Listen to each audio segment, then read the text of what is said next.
Good morning, everybody. Okay, now we are on Unit 2, Read 1, Unforgettable Walt Disney. We have already completed Unit 1, Read 1 and Read 2. But this is Unit 2, Read 1, Unforgettable Walt Disney. This unit is also very interesting. This is a story of Walt Disney. Actually, we can't say it is a story because this is real thing, and that's why we can't say this is a story. No, this is a story of Walt Disney. આ volt ડિઝનીની વાત છે. આ lesson એ પણ ખૂબ જ રસપ્રદ છે. એની અંદરથી આપણને ઘણું બધું શીખવાનું મળે છે. તમે દુનિયાના કોઈ પણ મહાન વ્યક્તિને જોશો ને, તે દુનિયાનો મહાન વ્યક્તિ છે ને, એ ખરેખર જેને આપણે એમ કહીએ ને કે એક સમય તો એ પણ જેને ગરીબીમાં ઉછરેલો હોય અથવા તો એ પોતે ગરીબ હોય એવું આપણને પ્રતીત થાય. ઘણા બધા લોકો આજની તારીખમાં પણ અમે તમે કદાચ ધીરુભાઈ અંબાણીની વાત સાંભળેલી હશે. તમે કદાચ એવું બની શકે કે આ વોલ્ટ ડિઝની જે છે એ વોલ્ટ ડિઝનીને આપણે એની સાથે સરખાવીએ તો ખોટું નથી. ઘણી વ્યક્તિ બહુ ગરીબ હોય પણ ત્યાર પછી એ અપ થઈ જાય. ત્યાર પછી પણ એ કંઈ એમને નહીં થતો. એના હાર્ડવર્કને કારણે, એના પરિશ્રમને કારણે એ ખૂબ જ પરિશ્રમ કરતો હોય છે. અને તેને કારણે તમે ઘણા ફિલ્મ સ્ટારની પણ કદાચ વાત સાંભળેલી હશે. અમિતાભ બચ્ચન, મિથુન ચક્રવર્તી, રજનીકાંત, ઘણા બધા હીરો જે છે એની તમે વાત સાંભળેલી હશે કે એક દિવસ એવો ક્યાં હતા અને આજે ક્યાં છે. આ જે સ્ટોરી છે, આ જે વાત છે એ આવી જ કંઈક વાત છે. અને વોલ્ટ ડિઝનીને આપણે આજે શા માટે જાણીએ છીએ એની પર વાત કરવામાં આવેલી છે. ઘણી વ્યક્તિ એવી હોય છે કે મૃત્યુ પામ્યા પછી પણ જીવિત હોય છે. મૃત્યુ પામ્યા પછી પણ જીવિત હોય છે ઇન ધ સેન્સ કે ઘણી વ્યક્તિ ખૂબ જ ઓછો જીવે ને પણ એ એની યાદો મૂકી જતો હોય છે, એ એની વાત મૂકી જતો હોય છે. સુભાષચંદ્ર બોઝ છો, કલ્પના ચાવલા છો, સરદાર પટેલ છો, એ કંઈ એટલું બધું નહોતા જીવ્યા. સરદાર પટેલ તો હજુ સમજે કે ઘણું જીવ્યા હતા. પણ આ સુભાષચંદ્ર બોઝ, કલ્પના ચાવલા, રામાનુજન, જેને આજે પણ આપણે યાદ કરીએ છીએ. હવે એને કેમ યાદ કરીએ? તો એણે જે કંઈ કામ કરેલા છે એ કામના થકી આપણે યાદ કરીએ છીએ. અહીંયા વોલ્ટ ડિઝની જે છે એ પોતે કેવી રીતના સખત મહેનત કરી, હિંમત ના હારી અને કઈ રીતના એ દુનિયા માટે એક જેને આપણે એમ કહીએ ને કે એક પ્રોત્સાહિત કરનાર વ્યક્તિ બની ગયો. એનામાંથી આપણને ઇન્સ્પાયરેશન જેને આપણે કહીએ, ઇન્સ્પિરેશન જેનામાંથી આપણને મળે છે, એના જેવું અથવા તો એના વિચારોને આપણે અનુસરીએ છીએ એવું આપણને થાય. આ વોલ્ટ ડિઝની જે છે એ મૃત્યુ પામ્યો પણ છતાંય જીવિત છે. આ લેસન વોલ્ટ ડિઝનીએ પોતે નથી લખેલું પણ એનો ભાઈ રોય ડિઝની છે, રોય ડિઝનીએ લખેલું છે. અને લેસનનું પહેલું જે એક સેન્ટેન્સ છે ને એ સેન્ટેન્સ જ આપણને ઘણું બધું શીખવી જાય છે. જો લેસન જો યુનિટ 2 રીડ 1 અનફોરગેટેબલ વોલ્ટ ડિઝની એ લેસનના લેખક છે રોય ડિઝની. પહેલું સેન્ટેન્સ જોઈએ. My brother Walt is no more, yet his influence linger like a living presence over the studio where he turned out the cartoons, nature films and feature movies that made him known and loved around the world.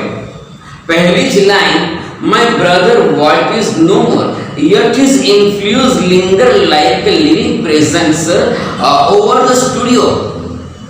આજે મારો ભાઈ Walt Disney આ દુનિયામાં નથી, એ જીવિત નથી.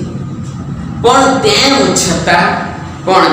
છતાં યત એટલે છતાં પણ તેમ છતાં his influence linger like a living presence. એની જે આપણે પ્રેરણા જે છે, એની પ્રેરણા આપણને, એની વાત આપણને, એના કામ આપણને જાણે આપણી આજુબાજુ હોય, જીવિત હોય એવું લાગ્યા કરે. આપણે કેટલીક વાર કે કોઈકના પિતાજી, કોઈકની માતાજી મૃત્યુ પામેલી હોય અને એની જે પુણ્યતિથિ આવે અથવા એની બર્થડે આવે તો તે વખતે એના દીકરા દીકરીઓ જોઈએ તો પોસ્ટ કરે કે I miss you mom, I miss my father. તો ત્યારે કેટલાક વ્યક્તિ એની કોમેન્ટ લખે, your brother is always with you, your father is always with you, your mother is always with you, his or her blessings are always with you. કોઈ એનો યુવાન ભાઈ ગુમાવ્યો હોય, I miss you brother, તો એવું લખે. પણ ત્યારે એની કોમેન્ટમાં એવું લખવામાં આવે, કેટલાક લોકો એવું લખે કે એના આશીર્વાદ હંમેશા તારી સાથે છે, આવું લખવામાં આવે. અહીંયા આગળ પણ આવું જ કંઈક છે કે વોલ્ટ ડિઝની આ દુનિયામાં નથી, પણ એના ભાઈ જે છે, એનો ભાઈ રોય ડિઝની એવું લખે છે કે એ નથી, છતાં એના જે પ્રેરણા સૂચક જે કામ છે, આપણને જેમાંથી પ્રેરણા મળે છે, પ્રોત્સાહન મળે છે, એ જે છે એને જીવિત હોય તેવું લાગે છે. જો my brother Walt is no more યet his influence એટલે પ્રેરણા linger like a living presence over the studio. એ જે સ્ટુડિયો છે, સ્ટુડિયો પાસે, સ્ટુડિયોમાં જાણે એ જીવિત હોય એવી એને અહેસાસ થાય છે. જ્યાં he turn out the cartoons, nature films and feature movies that make him known and loved around the world.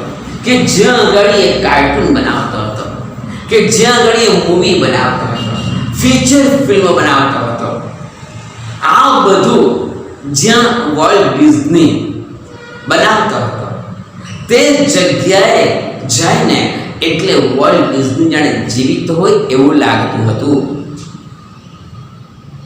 ભાષાંતર ખ્યાલ આવે છે? પહેલી લાઈનનું ભાષાંતર એમ છે કે my brother Walt is no more, મારો ભાઈ અહીંયા નથી, એ જીવિત નથી. યટ હિઝ ઇન્ફ્લુઅન્સ, છતાં પણ એની પ્રેરણા જે છે એ જાણે આજુબાજુ હોય, એ જીવિત હોય એવું આપણને લાગે છે. કે જ્યાં એ સ્ટુડિયો પાસે એ કાર્ટૂન ફિલ્મ બનાવતો હતો, એ મૂવી બનાવતો હતો, એ ફીચર ફિલ્મ બનાવતો હતો, તેની યાદ તાજી થાય છે. Okay, made him non and loved around the world, કે જ્યાં આગળ એ જેને કારણે જાણીતો થયો, લોકો દુનિયા જે છે એને પ્રેમ કરવા લાગી. પછી even now as I walk around the studio crew, I have expected to encounter that tall country boy figure head bowed in thought about some new project. જોજો અહીંયા આગળ આ રોય ડિઝની જે છે એ વોલ્ટના માટે એ કેવો દેખાતો હતો, એનું જે વ્યક્તિત્વ હતું એ કેવું હતું એની અહીંયા વાત કરે છે. એ કહે છે even now as I walk around the studio crew, એટલે આજે પણ સ્ટુડિયો પાસે છે, સ્ટુડિયોમાં જ્યારે એ ચાલતો હોય, ફરતો હોય રોય ડિઝની, તે વખતે એ શું વિચારે છે? I expect to encounter the tall country boy figure. આજે પણ એને જાણે પેલો એ વોલ્ટ ડિઝની જે છે એ કેવો હતો? તો એમ કહે છે કે કન્ટ્રી બોય, એક ગામડાનો એક છોકરો, પછી ધ ટોલ કન્ટ્રી બોય, ઊંચો ગામડાનો છોકરો, પછી country boy figure head bowed on the thought about the some new project. એ હંમેશા નીચું માથું રાખીને ચાલ્યા કરતો અને એના મગજની અંદર કંઈક ને કંઈક ન્યૂ પ્રોજેક્ટ જે હતા એ ચાલતા હતા. એમ કહે છે I have expected to encounter a tall country boy figure heard about in the thought that about some new project. What was so much the driving force behind all we did, from making movie to building new Disneyland.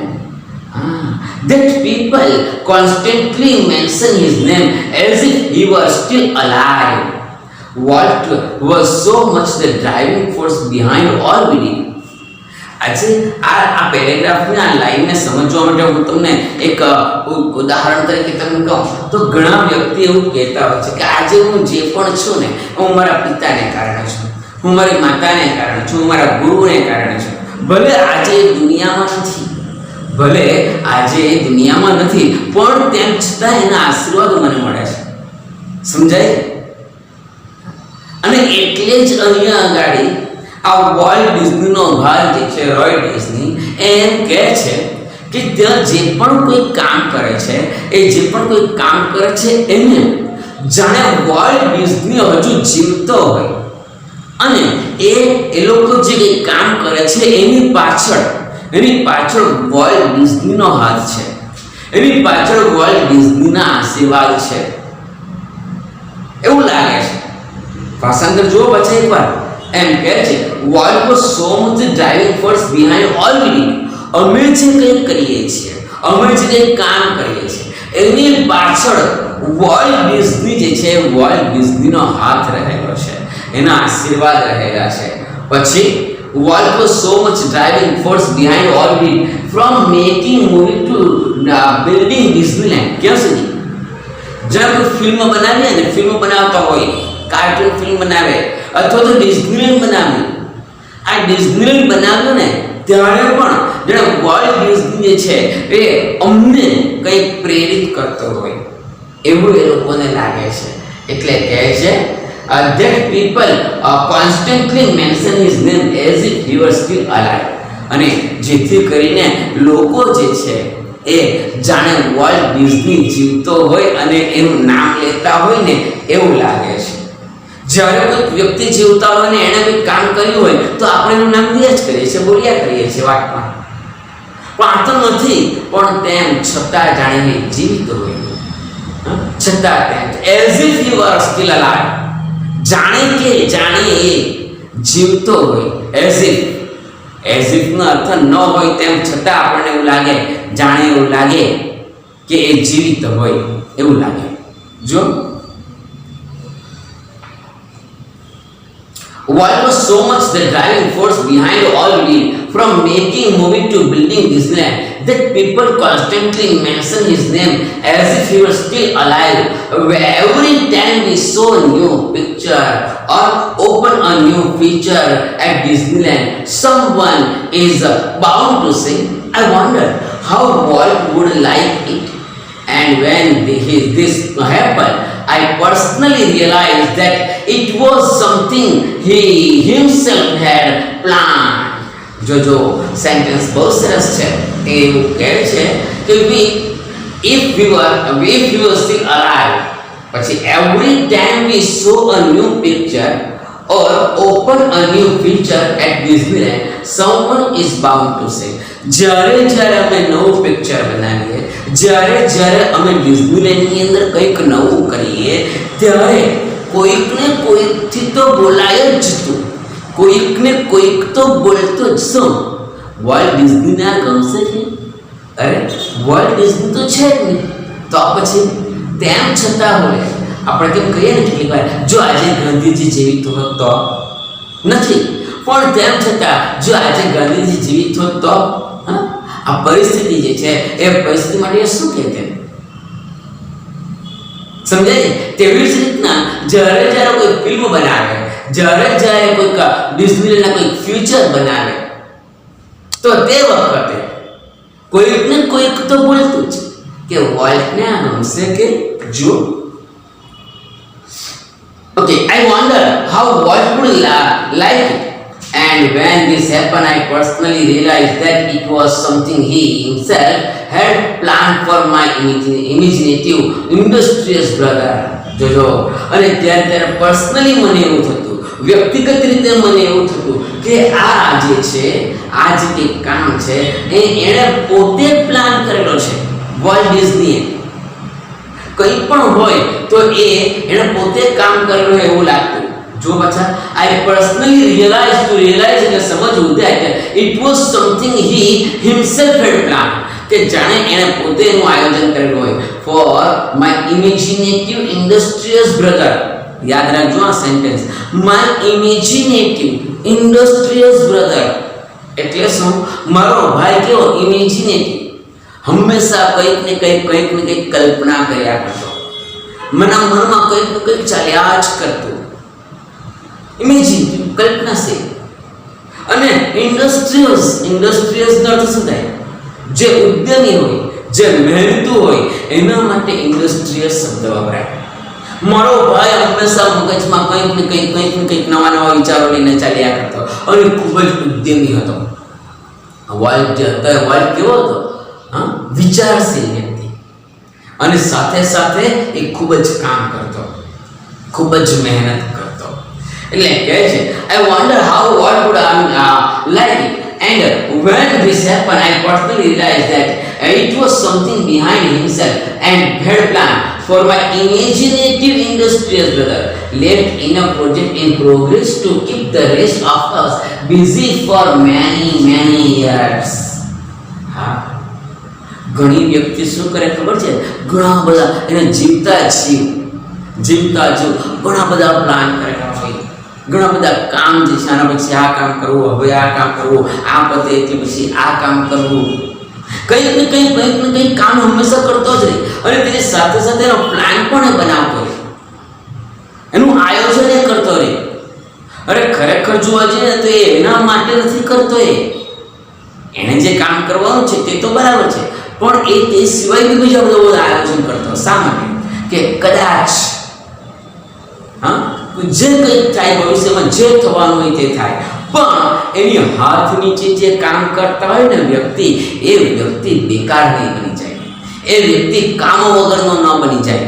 એટલા માટે થઈને એ હંમેશા વિચારતો, ઘણા બધા કામ એ plan કરતો. અને શેના માટે?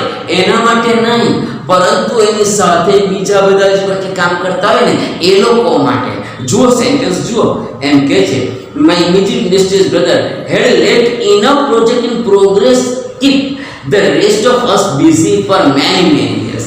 કે ઘણા બધા માણસો છે એને વ્યસ્ત રાખવા માટે, કામમાં રોકાયેલા રાખવા માટે, અથવા તો એ લોકોને કામ મળી રહે એ માટે થઈને એ હંમેશા કંઈક ને કંઈક નવા પ્લાન જે છે એ રાખી લેતો, અને એને પ્રોગ્રેસ, એનો વિકાસ હંમેશા થાય એવું ઈચ્છતો. એટલે ઘણા બધા પ્લાન કરતો હતો. સમજાય છે? હા, વોલ્ટ ડિઝની એ જીવિત નથી, પણ એનો ભાઈ રોય ડિઝની છે એ એવું કહે છે કે આજે વોલ્ટ ડિઝની જીવિત નથી, પણ તેમ છતાં એની પ્રેરણા અમને હંમેશા મળ્યા કરે છે.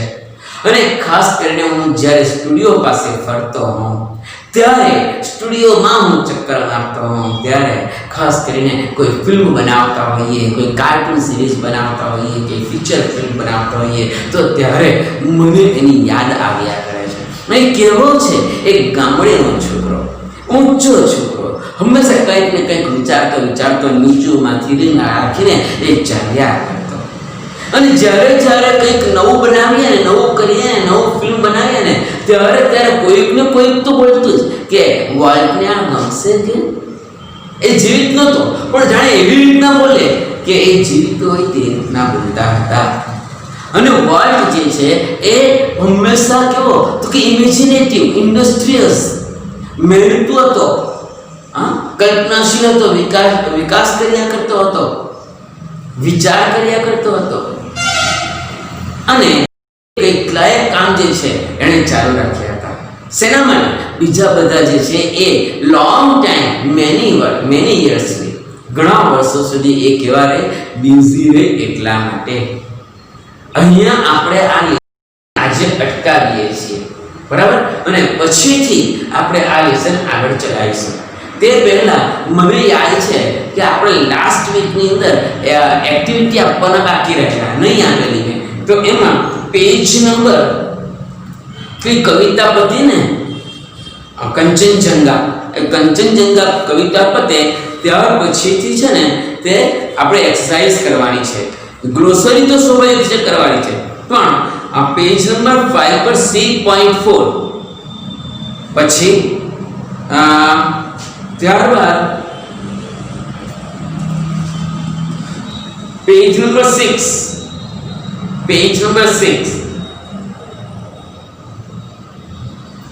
V2 V4, V6, V7, V8,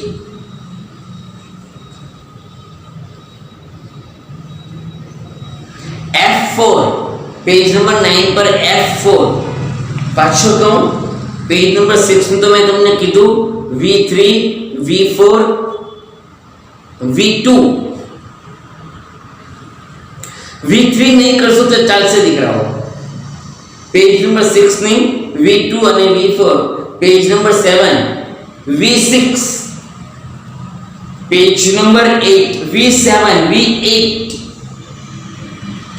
ત્યારબાદ પેજ નંબર 9 F4 F5